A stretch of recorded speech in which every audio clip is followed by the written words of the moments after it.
Olá, pessoal, bom dia. Eu sou Aniele Santana, eu sou fonoaudióloga, sou especialista em audiologia clínica e ocupacional, especializando na terapia ABA, análise do comportamento aplicado ao autismo. Certo? Estou aqui hoje convidada para falar um pouquinho sobre a terapia de fala, a abordagem fonoaudiológica acerca dessa terapia, como fazemos, certo? Como eu costumo fazer no consultório, vamos ter uma conversa, tentar fazer da forma mais dinâmica para vocês, tá bom? Agradeço a presença de todos já, tá bom? Vamos lá.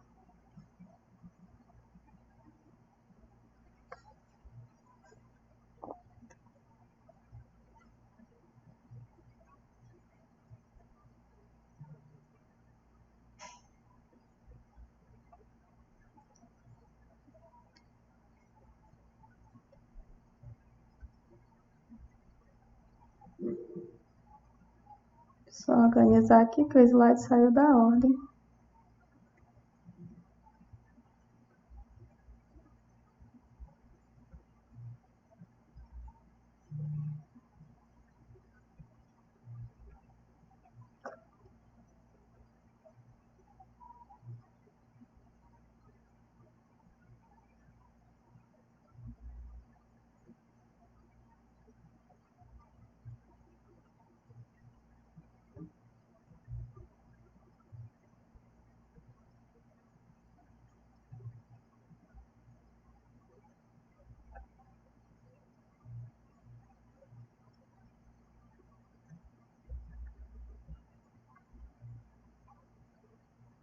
Só um momento, pessoal.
Pronto.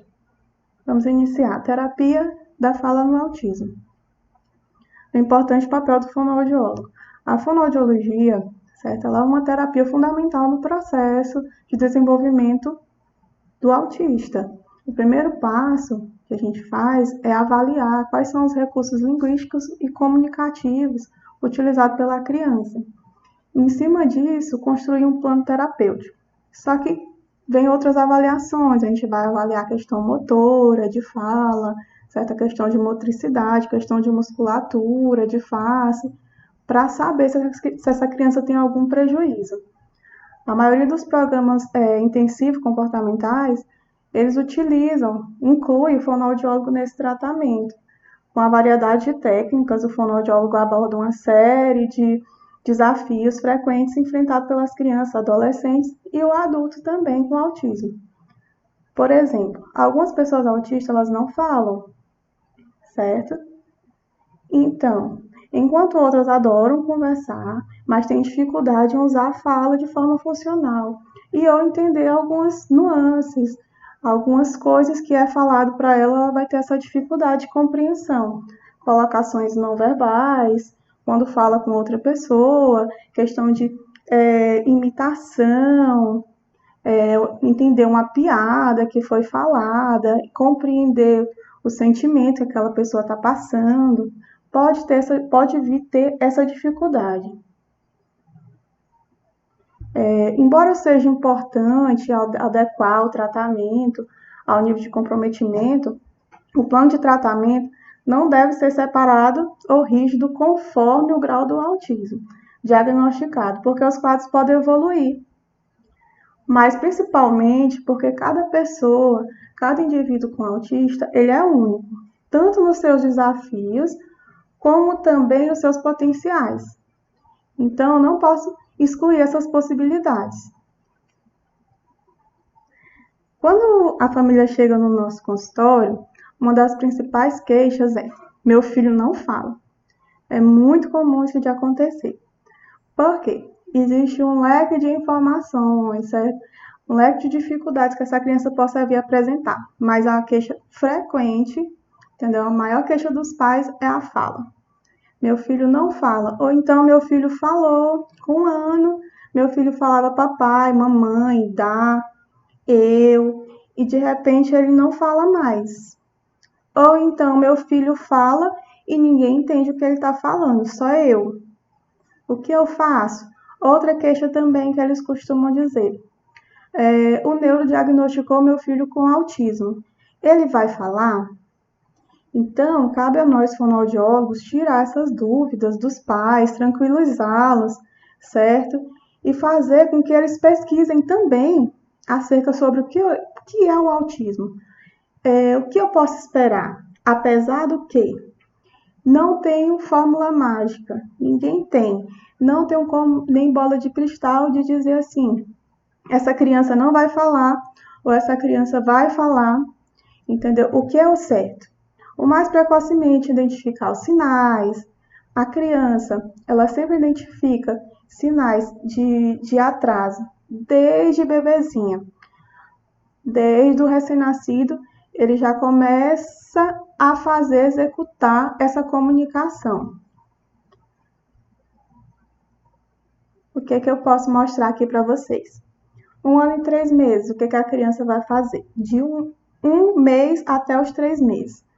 Ela presta atenção aos sons, ela vai se acalmar com a voz da mãe, chora, já começa a fazer alguns sons, certo? Faz contato com o rosto, já dá um sorrisinho de leve. Se eu observar que essa criança não faz, já é um sinal de alerta, certo? De 4 a 6 meses. Ela já procura buscar de onde vem o som, o pescocinho já está durinho, ela já começa a lateralizar, saber de onde que está vindo esse som. Faz alguns sons como se estivesse conversando, já brinca com os sons da sua fala. Aos 12 meses já vai surgir as primeiras palavras e a imitação, certo? Até os 12 meses a gente espera que a gente diga, dá tchau, ele dê tchau. Joga o beijo, dá beijo. Sorri para mim, ele vai dar aquele leve sorrisinho. E assim a gente vai esperando a cada etapa. Então, é importante que seja observada essa questão do desenvolvimento comunicativo e de linguagem dessa criança. O que é importante saber? Existem diferenças entre comunicação, linguagem e fala. A comunicação, ela é um processo que envolve a troca de informação entre dois ou mais interlocutores, ok? Já a linguagem, ela refere-se a toda forma de comunicação, seja através da fala verbal, gestos, sons e imagem não verbal. A verbal, ela vai envolver escrita e palavras faladas. Na linguagem não verbal, eu posso usar gestos, beijo, sorrir, tchau, sons, cores. Posso usar imagens e diversos desenhos, as expressões faciais, triste, zangado, feliz, para me comunicar. As imagens, a bola, vou apontar a bola, ok? Já a fala, ela é uma forma pessoal, é uma linguagem oral, verbal, através dos comandos, certo? Da praxe de fala, que é os movimentos da minha boca, eu vou emitir a fala, tá?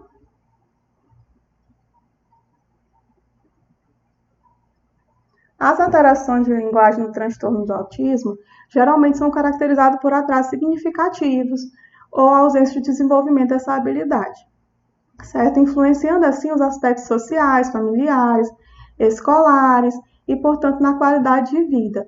Isso se a intervenção não vir a ocorrer.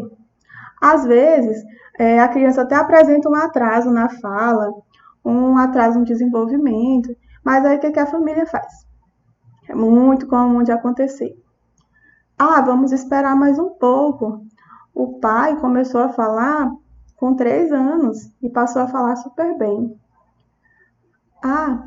Ele é tímido, ele não interage com outras pessoas porque ele é tímido. Super normal, o fulano também da família é tímido. E isso vai passando. Quando a criança chega nos consultórios, ela já está com 3, 4 anos, e ou com a fala inteligível, ou então com a fala não funcional. O que é que eu falo com a fala não funcional? Quando eu quero dizer isso, ocorre da seguinte forma: a criança ela imita alguma fala que ela ouviu, ou um som de um desenho, ou uma fala de uma pessoa que ela gravou, e usa isso, entendeu? E a família identificou isso como fala. Ou então mesmo a ecolalia. Eu digo, me dá a bola. Ela diz, bola. Só que pode ser que ela me entregue a bola, ou só diga bola e fique segurando a bola. Ela compreendeu o que eu disse se ela não me entregar a bola? Não. Ela apenas repetiu a última palavra que eu falei.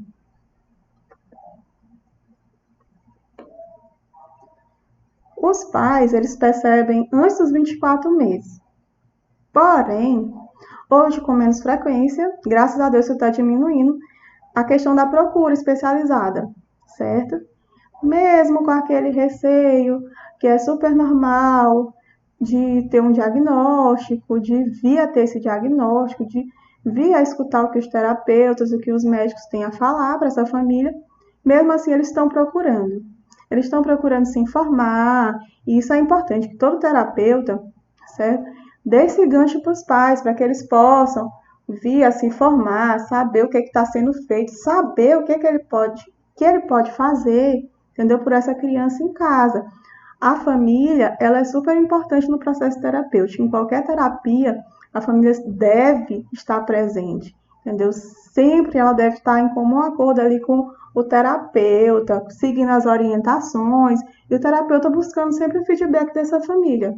Se você conseguiu, como é que está a semana em casa? Geralmente as terapias funcionam uma vez na semana, né? O ideal é que fosse todos os dias, mas essa não é a nossa realidade, infelizmente. mas o resto da semana a criança está em casa, então cabe ao terapeuta passar orientações e buscar um feedback. Saber como que está indo, saber como que está a evolução, certo? Sempre está orientando, sempre está buscando esse retorno, se precisar, colocar a família dentro da sala, vamos ensinar essa criança, essa família a brincar com essa criança, se houver essa necessidade, sim, é muito benéfico que coloque essa família dentro da sala, certo? Pelo menos uma sessão, chama essa família uma vez na semana, vamos conversar, vamos ver como é que vocês estão fazendo, deixa eu observar vocês, como é que vocês estão seguindo minhas orientações, isso é muito importante. No primeiro ano de vida de uma criança, como eu mostrei lá no quadro para vocês, ocorrem comportamentos precursores de linguagem, habilidades funcionais de compartilhar atenção e reconhecer outra pessoa como ouvinte, certo? Já vai haver aí uma que nós chamamos de troca de turno. A pessoa fala e eu imito alguma reação, de alguma forma, um sorriso, certo? Um gritinho e por aí vai. E o critério diagnóstico para o T é a dificuldade na comunicação. É critério. Dificuldade na comunicação social, atraso na comunicação verbal e não verbal. Não verbal, como eu falei para vocês, eu uso gesto, apontar, sorrir, pedir com a mão, é uma forma de comunicação não verbal. Ela pode não falar, ter atraso também em apontar. Ela usa o pai como alavanca para pegar alguma coisa. Ela quer água, ela vai lá na sala onde a mãe está e sai puxando ela pelo braço. Isso é usar a mãe, a família como suporte, como apoio, como alavanca. E a família sem saber como fazer, vai porque já reconhece, entende pelo tempo de vivência e sabe o que ela quer, pelo simples ato dela puxar o braço da mãe, do pai ou de um familiar para levar para onde ela quer.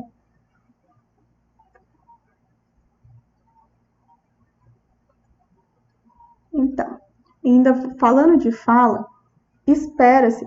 Esse quadro é um quadro correspondente de espera de aquisição fonêmica, de cada fonema.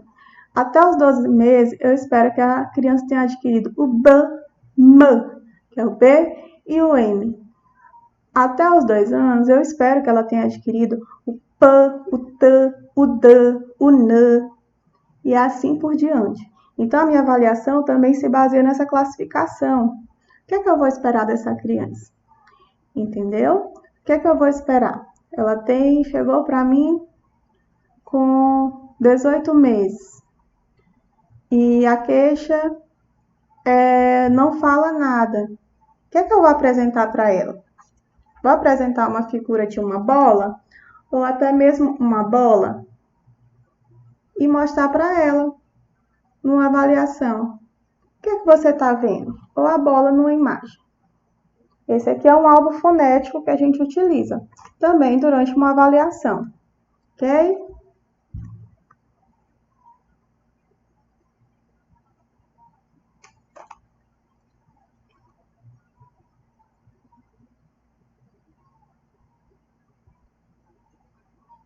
É muito comum, certo? Quando os pais chegam no consultório, eles ficarem sempre temerosos.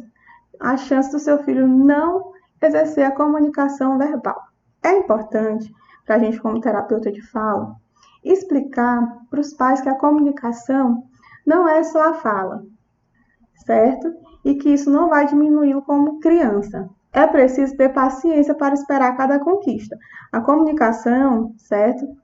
Envolve várias etapas, assim como a linguagem, até eu chegar na fala. Certo? Eu preciso passar por essas etapas para me adquirir ou não a linguagem. Como eu falei, nem todo autista vai falar. Tem como eu prever isso? Não tem. É por isso que a atividade precoce é importante, para mim saber qual abordagem eu vou usar. Esse autista vai ser oral, vai ser verbal ou não vai ser verbal? O que a gente pode afirmar com certeza é que essa criança ela vai estar, se ela vir, né, de forma precoce, ou não, é com uma equipe competente, apta para desempenhar as habilidades de fala, entre outras. Entretanto, não existe algo que determine isso como garantia de comunicação verbal em determinada idade. É preciso que os pais compreendam a seguinte situação. Vamos trabalhar passo a passo, certo? que é que vem primeiro? A imitação, o balbucio, certo? A intenção comunicativa, a pragmática. Ela entendeu o que eu falei? Ela entendeu que eu quero a bola? Ela entendeu que eu peguei o telefone e disse: alô? Fala, fulaninho, fala, João. Fala com a mamãe. Alô? Ele pegou esse telefone, mesmo não tá saindo som, mas ele colocou no ouvido. Isso é uma troca. Ou então eu peço: João, me dá a bola. O João me deu. Isso é uma troca de turno. Outra coisa também que envolve a semântica. João, qual a bola verde? Ele aponta. O apontar é muito importante para a aquisição e o desenvolvimento da linguagem, certo? Se a criança sabe apontar, ou ela simplesmente vem e agarra o verde na minha mão, certo? Eu tenho que observar todos esses comportamentos numa avaliação. Além disso, é importante também dizer que o desenvolvimento de fala ele é multifatorial e bastante complexo, muito mesmo.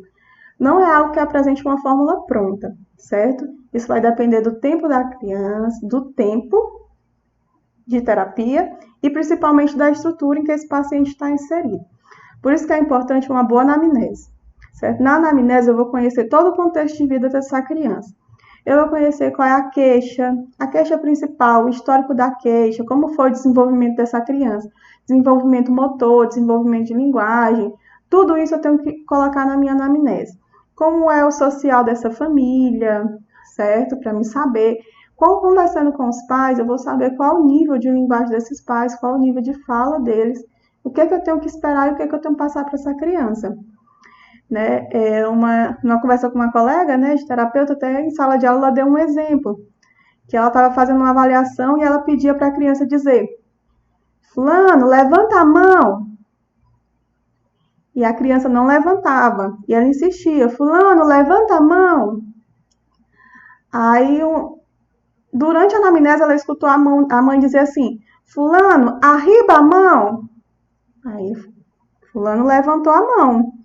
Então, até isso eu tenho que entender esse contexto, entendeu? Como é essa cultura dessa família? Para me saber como é que eu vou passar isso para essa família, porque senão ele não vai entender o que eu estou falando e eu vou achar que ele não tem uma boa compreensão, certo? O histórico familiar. Existe alguém na família que teve atraso de fala? Existe alguém na família que teve algum atraso? Existe alguém na família com diagnóstico de autismo? Ou com outros diagnósticos? Tudo isso eu tenho que conhecer sobre o meu paciente. Como é o ambiente familiar? Quem mora nesse ambiente? O João mora com a mãe, com o pai? Com a mãe, com o pai, com os irmãos? Com quem que o João mora? Eu preciso saber de tudo isso. O histórico familiar e o comportamento social dessa criança. Na anamnese eu tenho que colocar como é que está o relacionamento dessa criança com outras crianças, com adultos, com familiares, certo? E isso vai tudo anotado, eu vou saber o que essa criança costuma fazer. Faz natação, vai na escola, gosta de brincar de quê? O brincar, ele é muito importante, principalmente na terapia infantil, porque ele que vai ser o grande auxiliar das terapias. Eu tenho que descobrir qual brinquedo essa criança gosta, do que ela gosta de brincar, como ela brinca, o que ela faz com o carro, o que ela faz com a bola. Tudo isso eu preciso saber.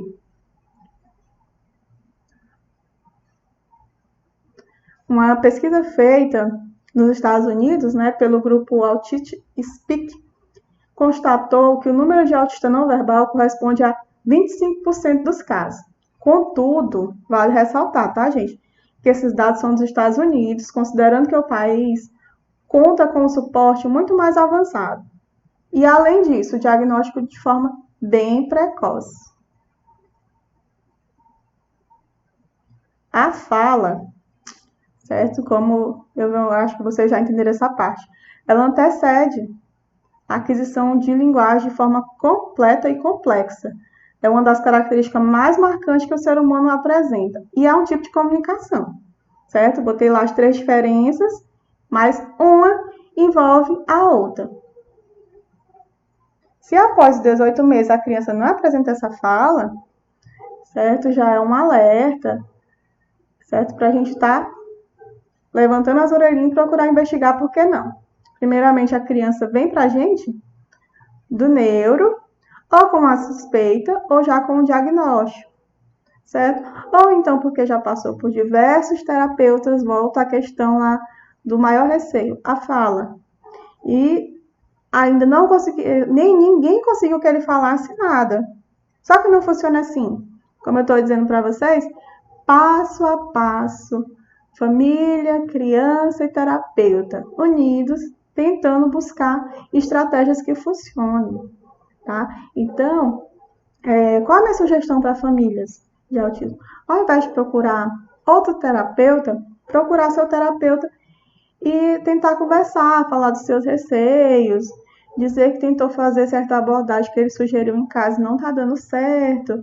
Vamos tentar ver como é que a gente faz. Vamos tentar ver como é que vai funcionar, certo? Vamos voltar aqui para a anamnese. A anamnese também eu preciso saber se essa criança estuda, onde estuda, se ela tem apoio de AT, entendeu? Como é que está na escola, e já buscar um relatório dessa escola, assim como um relatório dos outros profissionais. Provavelmente ela já vai ter vindo do neuro, já deve estar passando por um psicólogo, por um TO, certo? Por um psicopedagogo. E é bom a gente estar em comum acordo com esses profissionais também, buscando trocas, buscando saber como é que eles estão fazendo, entendeu? Através de relatórios, se você trabalha na mesma clínica, você tem como ter até uma conversa informal com esses profissionais. Tipo, eu atuo na Fonomed, que é uma clínica multidisciplinar, certo? E quando eu tenho um paciente em comum, eu tenho plena liberdade para chegar para uma psicóloga e conversar com ela sobre esse paciente, para saber como é que tá, para ela me passar alguma orientação e vice-versa. A gente tem essa troca, isso é importante. Rotina diária, é importante eu conhecer, certo? Como é que tá a rotina dessa criança, o que ela faz durante o dia. Ela passa o dia no celular? Ela tem o tempo de brincar? Como é que funciona? Ela passa o dia na escola? Tudo isso eu tenho que saber. Desenvolvimento global, que envolve linguagem, motor, certo? E dados da gestação. Na anamnese fonoaudióloga, a gente sempre coloca dados gestacionais. Saber como foi a concepção, como foi a gestação, certo? E como foi o parto. Tudo isso a gente coloca no anamnese fonoaudiológica. Foi prematuro? Quantas semanas? Houve alguma intercorrência durante a gestação? E outra, a gente verifica exames, laudos médicos de outros terapeutas, como eu falei. Uma das coisas que eu faço sempre, criança não fala, criança tem trocas na fala, eu encaminho essa criança para uma avaliação audiológica. Prontamente, se ela veio do neuro, ela já fez uma avaliação neurológica, certo? Ele já fez exame de imagem, descartou qualquer alteração que impeça a fala, certo? O campo de linguagem está normal, certo? A área de Broca também normal. Então, agora eu vou investigar a questão auditiva para descartar a possibilidade de queixa auditiva. Eu sempre faço isso com os meus pacientes. E as etapas do processo terapêutico. Vem a avaliação. A gente tem uma avaliação fonoaudiológica de linguagem e uma avaliação fonoaudiológica de motricidade.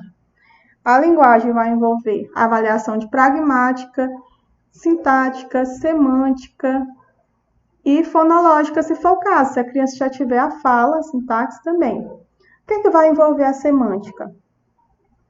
Ela reconhece cores? Falando ou apontando? Mostra para mim o amarelo e ela mostra para mim. Mostra para mim o vermelho e ela me mostra. Ela reconhece formas? Redondo, quadrado, texturas, liso, áspero. Ela sabe diferenciar? Isso eu vou avaliar no semântico. E dentro de outras coisas. Na pragmática, eu já vou avaliar se essa criança faz troca de turno. João, pega a boneca para mim.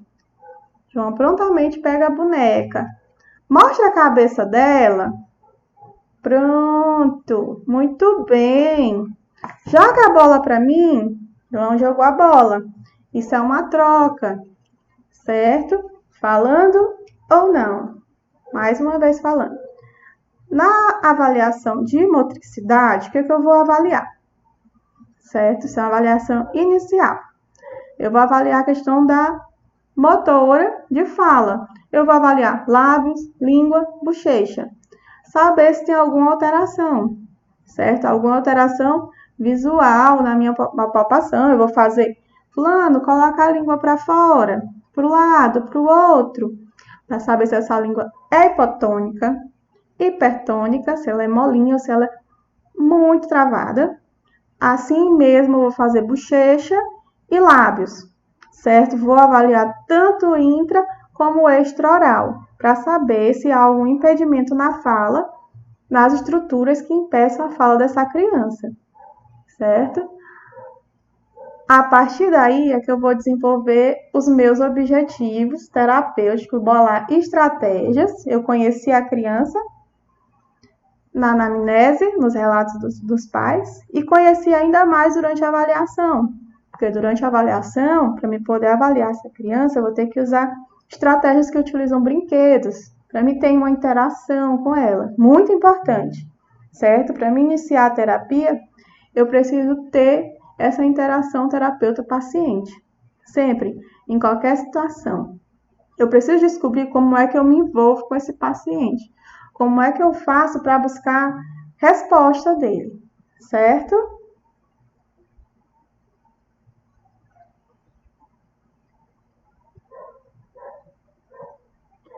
A partir daí,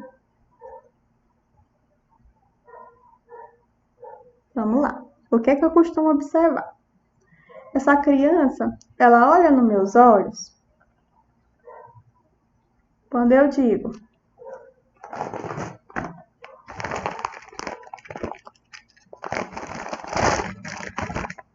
João, avião. O João tá olhando para cima, tá olhando para baixo, tá olhando para um brinquedo que ele viu lá no meu armário, mas não tá identificando. Ou então eu falo: Ei, João! E o João continua o flap, certo? Aí eu vou chegando perto do João, coloco o avião perto da minha linha dos olhos e falo: avião, para ver se ele me olha. Entendeu? Esse eu vou fazer uma avaliação de contato visual, de contato ocular, para saber se eu tenho essa resposta no olhar. Entendeu? João faz alguma imitação. João, dá tchau. Manda beijo. Eu tenho que saber, como eu falei para vocês, envolve tudo isso, né? A linguagem, contato visual, imitação, se ele se reconhece pelo nome. O João sentou no tatame lá do consultório de costa e ficou brincando com o avião. Ou então ele pegou o carro, virou e ficou brincando com as rodas. E eu lá na minha mesa: João, João, João. E João não responde, tá? Não se reconhece pelo nome. Ele reconhece os familiares. João, cadê a mamãe? Não tem resposta. João, cadê o papai? Ou então, com a simples foto que a família trouxe para mim, vou mostrar com a imagem do hipopótamo para ilustrar. Ó, quem é esse? Ou uma foto com vários familiares. Cadê a mamãe? Vê se ele aponta para mim. Como brinca, né? Mostrei a ideia do carrinho.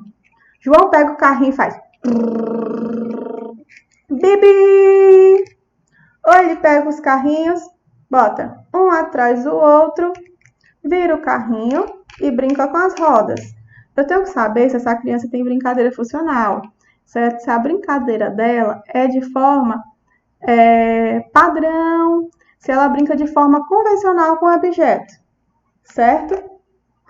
Se ela pega um chá, né? A imaginação, pega uma xícara e toma como se fosse um cafezinho, porque ela viu alguém fazer em casa, ela vai fazer igual, certo? Responde à linguagem de forma motora ou verbal. Mais uma vez, a questão do apontar. Ou então, pega a bola amarela. Resposta motora. Ela vem, pega a bola. Ou, qual é a bola amarela? Ela diz, aquela, essa.